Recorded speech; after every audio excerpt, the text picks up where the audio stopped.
অবশেষে তেজের কাছে ফিরে এলো সুধা। হ্যাঁ বন্ধুরা, এমনটাই দেখা যাবে। বিস্তারিত জানতে ভিডিওটিতে লাইক দিয়ে চ্যানেলটি সাবস্ক্রাইব করে দেখতে থাকুন। গল্পের শুরুতেই দেখতে পাবে তরিকে সুধা বলে, দেখো তরি, তোমাকে বলেছি না বিয়ে বাড়িতে কোনো দুষ্টুমি করবে না, আমার অনেক কাজ। তরিও তখন মনে মনে ভাবে, আমারও তো অনেক কাজ, আমি তো আমার হিরো আঙ্কেলকে খুঁজবো। ওদিকে তরি তখন বলে যে আচ্ছা মা, আমি তাহলে সবাইকে জিজ্ঞেস করি যে সবটা ঠিকমতো পেয়েছি কিনা। তখন সুধা বলে আচ্ছা ঠিক আছে মা, যাও। ওইদিকে দেখা যাবে প্রীতমের কাছে ফোন আসে। তখন প্রীতমকে কেউ একটা খবর বললে প্রীতম তো খুব খুশি হয়ে যায় আর বলে সত্যি বলছেন আপনি। তখন প্রীতম ফোনটা রেখে দেয়। ওদিকে তরি সবার কাছে গিয়ে জিজ্ঞেস করতে থাকে যে তোমরা আমার হিরো আঙ্কেলকে দেখেছো, আমার হিরো আঙ্কেলকে। আর তখন কেউ বলে না। এরপর একটা ওয়েটারকে বলে যে তুমি আমার হিরো আঙ্কেলকে দেখেছো। তখন বলে এটা আবার কে মা। তখন তরি বলে তোমরা তো দেখছি কিছুই জানো না, হিরোর মতো ফাইট করে। মা বলেছে যেখানে অন্যায় দেখে সেখানেই ফাইট করে। তখন ওয়েটারটা বলে এরকম তো কাউকে দেখিনি। তখন তরি বলে ঠিক আছে, আমি খুঁজে নিচ্ছি। এরপর দেখা যাবে তখনই সেখানে চলে আসে তেজ। আর তখন হাজারো মেয়েরা তেজকে দেখে মুগ্ধ হয়ে যায়। আর তখন বলে কি হ্যান্ডসাম দেখতে। আর ওদিকে সুধার সঙ্গে কথা বলছিল। আর তখনই সেখানে প্রীতম চলে আসে। প্রীতম এসে সুমিনকে বলে বাহ, খুব ভালো লাগছে তোকে দেখতে। আর তখন বলে খুব সুন্দর সাজানো হয়েছে তাই না। তখন বলে এর জন্যই বুঝতে পারলাম যে আমার মামু তোমাকে কেন পছন্দ করেছে, তুমি একটা বেস্ট। আর তখন প্রীতম বলে জানিস তো, আমরা এতদিন জানতাম, এবার পুরো বিশ্ব জানবে। তখন বলে যে মানে। আর তখন বলে জানিস তো এইটার প্ল্যানিং কে হচ্ছে, এই রুক্মিণী। তখন তো সুধা খুশি হয়ে যায় আর তখন পুরো চমকে যায়। তখন দেখা যাবে সুমিন বলে কংগ্রেচুলেশন, খুব ভালো লাগছে। আর তখন দেখা যাবে সুধা বলে যে আজকে বলতে থাকে যে আজকে আমার খুব খুশির দিন, আমার প্রিয় মানুষটার আজকে বিয়ে হচ্ছে আর আমার প্রিয় বন্ধু যে তার আজকে খুশির খবর, সাকসেসের দিন। আর তখন রুক্মিণী বলে যে আজকে যা কিছু হচ্ছে সব কিছুই তো আপনার জন্য হচ্ছে। তখন প্রীতম বলে না না, তুমি চেয়েছো তাই হয়েছে। দেখা যাবে ওদিকে তেজকে সমুদ্র বলে দাবাই চল ওদিকে চল প্লিজ, এখন আর সিক্রেট করবি না। তখন ওদিকে দেখা যাবে সমুদ্র চলে গেলেই আর তেজের বন্ধু আসে। বন্ধু এসে তখন বলে তেজ এখানে। আর তখন বলে হ্যাঁ, আসলে আমার সুমিন আমাকে এতবার করে আসতে বললো তাই এলাম। তখন বলে এত বছরে তুই তো কোনো অনুষ্ঠানে যাসনি আর একবার বলাতেই চলে আসলি। তখন বলে যে তুই আবার বিয়ে করে না উঠিস। তখন দেখা যাবে তেজ বলে যে কোনো দিনও না। এরপর দেখা যাবে আসে তরি এসে পড়ে যেতে লাগলে তেজ তখন ধরে ফেলে। আর তখন তেজ বলে যে এখন যদি পড়ে যেতে কে ধরতো। তখন তরি বলে এই তো তুমি ধরে ফেলেছো। তখন তরি বলে মানে তেজ বলে যে আমি যদি না থাকতাম। তখন বলে যে আমার মা বলতো আমাকে গরুদাদা বাঁচাতো। আর তখন বলে আমার মা তো বলে যে গণদাদা আমার সাথে সব সময় আছে। তখন তেজ বলে তোমার মা কোথায়। তখন তরি বলে ওই তো আমার মা। এদিকে দেখা যাবে সুধাকে দেখা মাত্রই পিছন থেকে তেজের মনে হয় যে যেন সুধার কথা ভাবতে থাকে। তারপর তেজ তরিকে বলে যাও তোমার মায়ের কাছে যাও, আমি একজনকে খুঁজবো। তখন তরি বলে কেন কেন তুমি কাকে খুঁজবে। ওইদিকে দেখা যাবে সুধাকে কতগুলো মেয়ে বলে যে আচ্ছা তুমি কে, সেটা তো চিনলাম না। তখন সুধা বলে যে আমি হলাম প্রীতম সিংহ রায়ের বন্ধু। তখন এই কথা শুনে মেয়েগুলো বলে যে ও আচ্ছা, তুমি সেই সিঙ্গেল মাদার। আর তখন সুধা কিছুই বলে না। মহিলাগুলো তখন বলে তুমি এত সুন্দরী দেখতে আর এত গুণী, তারপরও তোমার বর তোমাকে ডিভোর্স দিয়ে দিল। আসলে পুরুষ মানুষের না কোনো ঠিক নেই, প্রেগনেন্ট হলেই ছেলে মানুষদের মন অন্যদিকে ঘুরে যায়। আর তখন এত বাজে বাজে কথা শুনে সুধা রেগে যায় আর বলে না, আমার স্বামী মোটেও এরকম নয়। তখন মহিলাগুলো বলে বাবা, নিজের স্বামী নিজেকে ছেড়ে দিল আর তোমার মেয়ে তোমাকে একা করে দিল, সেই স্বামীর নামে এরকমভাবে তুমি কথা বলছো, স্বামীর পক্ষ নিচ্ছ। তখন সুধা মনে মনে বলে আমার তেজ কখনো আমাকে ভুলতে পারে না। হ্যাঁ আমি জানি, আমাকে হয়তো বা সন্দেহ করেছিল, কিন্তু তা আমার জায়গাটা কাউকে দিতে পারবে না। আমার মনে হচ্ছে আমার তেজ ভালো নেই আমার তেজ। আর তখন ওদিকে তরিকে তেজ বলে যে তুমি যাও, তুমি তোমার মাম্মার মায়ের কাছে যাও, আমি না একজনকে খুঁজবো। তখন তরি বলে যে আমাকে কুল থেকে নামিয়ে দিলে কেন, আর তুমি কাকে খুঁজবে। তখন তেজ বলে আছে একজন। আর তখন তরি বলে আচ্ছা, বিয়েতে মানুষ খেতে আসে ভালো মন্দ, আর তুমি কি না কাউকে খুঁজতে এসেছো, কাজ করতে এসেছো, এটা কি কাজ করার জায়গা নাকি।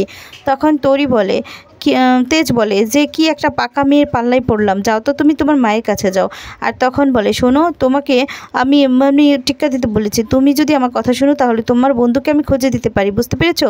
তখন একটা ওয়েটার থেকে ঠান্ডা ড্রিঙ্কস নিতে তরি তখন বলে যে না, একদম ঠান্ডা নেবে না, আমার মা বলেছে যে ঠান্ডা খেলে গলা বসে যায়, বুঝতে পেরেছো?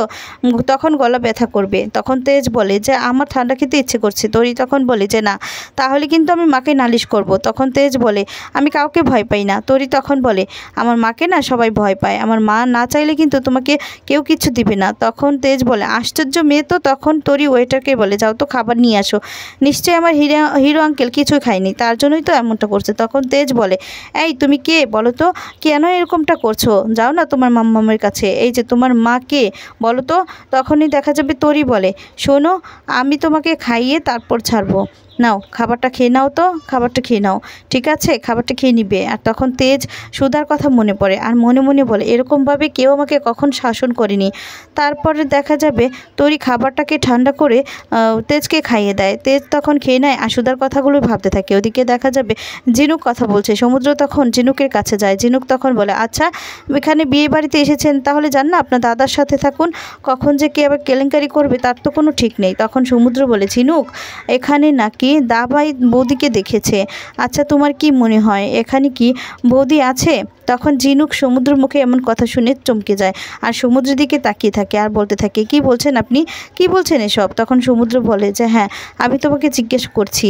ওইদিকে দেখা যাবে তরিকে খুঁজতে থাকে সুধা। আর তখন বলে তরিটা যে কোথায় গেল। তখন সাংবাদিকরা সবাই সুধাকে ঘিরে ফেলে আর বলে যে ম্যাডাম, এবার আমরা জানতে পারলাম আপনি নাকি বেস্ট ওয়েদার প্ল্যানিং হচ্ছে। কথা শুনে সুধা খুব খুশি হয়ে যায়, সবার সঙ্গে কথা বলতে থাকে। আর তারপর দেখা যাবে কে কোলে নিয়ে তেজ আছে। আর তখন তরি বলে ওই তো মাম্মাম। ওইদিকে দেখা যাবে তেজের মা ইশিকাকে বলে জানো তো, এই সুধাকে না তেজ খুব ভালোবাসতো, দুজন দুজনকেই খুব ভালোবাসতো, ওরা আলাদা মানুষ ছিল কিন্তু ওদের প্রাণ কিন্তু একটাই ছিল। সুধাকে কখনোই তেজ মন থেকে সরাতে পারেনি, আমি জানি আজও পারেনি। আজও পর্যন্ত সুধাকে খুঁজে বেড়াচ্ছে আমার ছেলেটা। মা এতদিন তোমাকে তেজ বেকারি সামলাতে বলেছে, মানে তেজকে সামলাতে বলেছে, এখন আমি বলছি তুমি আমার ছেলেটাকে সামলাবে, আমার ছেলেটাকে তুমি একমাত্র পারবে যে ভালো করতে, আমার ছেলেটাকে তুমি ভালো করে দাও, সব দুঃখ কষ্ট দূর করে দাও। এতদিন ধরে যেটা মা আমি করতে পারিনি সেটা তুমি করতে পারবে, আমি জানি তুমি পারবে ইশিকা, আমার ছেলেটাকে ভালো করো, ছেলেটাকে আগের মতো করে তুলতে। আমার ছেলেটা এতে করে তোমার সাথে মনের কথাগুলো বলতে থাকে। আর তখন বলে জানেন তো আন্টি, আপনি আমার মায়ের বন্ধু, আমি তো ছোটোবেলা থেকে অনেকবারই এই বাড়িতে এসেছি, তেজও আমাকে বন্ধুর মতোই জানতো, কিন্তু তেজকে আমি মনে মনে ভালোবাসতাম, সেই কথাটা কখনো বলাই হয়নি, টুপ করে বিয়ে করে নিল, তারপর তো আমি নিজের মনের কথাটাও বলতে পারলাম না। কিন্তু আন্টি এবার চিন্তা করবেন না, এবার আমি তেজকে ঠিক আগের মতো করে তুলবো, এই বাড়িটা পুরো হাসি খুশি আনন্দে ভরে দিব। আর বলে যে দেখবেন তেজ নিজে এসে আমাকে বলবে যে আমাকে বিয়ে করতে চায়, আমি আপনাকে কথা দিচ্ছি। তখন তেজের মা ইশিকাকে জড়িয়ে ধরে আর খুব খুশি হয়ে যায় আর বলে তোমাকে আশীর্বাদ করছি, তুমি যেন সফল হও। ওদিকে দেখা যাবে তেজ সুধার দিকে তাকায় আর তখন মনে বলে সুধা। ওদিকে দেখা যাবে প্রীতম সবাইকে ডাকতে থাকে বিয়ের জন্য। বিয়ের আচরণ অনুষ্ঠান কি কি আছে সব সেখান দিদি দেখতে হবে, চলুন। এরপর সুধার কাছে আসে, এসে তখন বলে যে রুক্মিণী চলুন। আর তখন সুধা বলে এই যে ওনারা। আর তখন দেখা যাবে তাদের সঙ্গে কথা বলতে থাকে প্রীতম। ওদিকে দেখা যাবে সমুদ্র ঝিনুককে বলে তোমাকে দেখে এমন মনে হচ্ছে কেন ঝিনুক? আর তখন ঝিনুক বলে যে বললাম না আমি কিছু জানি না, আমি কিছু জানি না। তখন ঝিনুককে বলে তার মানে তুমি কিছু জানো, বৌদি কি সত্যি এখানে আছে? তখন ঝিনুক বলে বললাম না আমি জানি না, জানি না আমি। জানো বৌদি কি সত্যি এখানে আছে? ঝিনুক তখন বলে বললাম না আমি জানি না, জানি না আমি। তখন সমুদ্র বলে দাবাই এখানে দেখেছে, বৌদিকে দেখেছে, বৌদি নাকি এখানেই আছে। ওইদিকে দেখা যাবে তেজ সুধার সঙ্গে প্রীতমকে দেখে বলে যে না না, এটা আমার সুধা কিছুতেই হতে পারে না, কিছুতেই না। আর তারপর দেখা যাবে তরি সুধার কাছে এসে তখন বলে যে মাম্মাম। আর তখনই তেজ সুধাকে দেখে বলে ওঠে যে সুধা। তখন তরি বলে যে মাম্মাম আমার হিরো আঙ্কেল দেখো। আর তখনই সুধা পেছন দিকে তাকিয়ে তেজকে তেজকে দেখে পুরো চমকে যায়। আর তারপর ওদিকে দেখা যাবে তেজও সুধাকে দেখে পুরো চমকে যায়। দুজন দুজনের দিকে তাকিয়ে থাকে। তখন দেখা যাবে তেজ আস্তে আস্তে করে সুধার দিকে এগিয়ে যায়। আর তখন ওদিকে প্রীতম সবাইকে বিয়ের ছাদনাতলায় যেতে বলে আর বলে চলুন, ওদিকে তো অনেক নিয়মকানুন আছে, সবটা তো আমাদেরকে জানিয়ে দিতে হবে, আমি তো সবটা জানি না।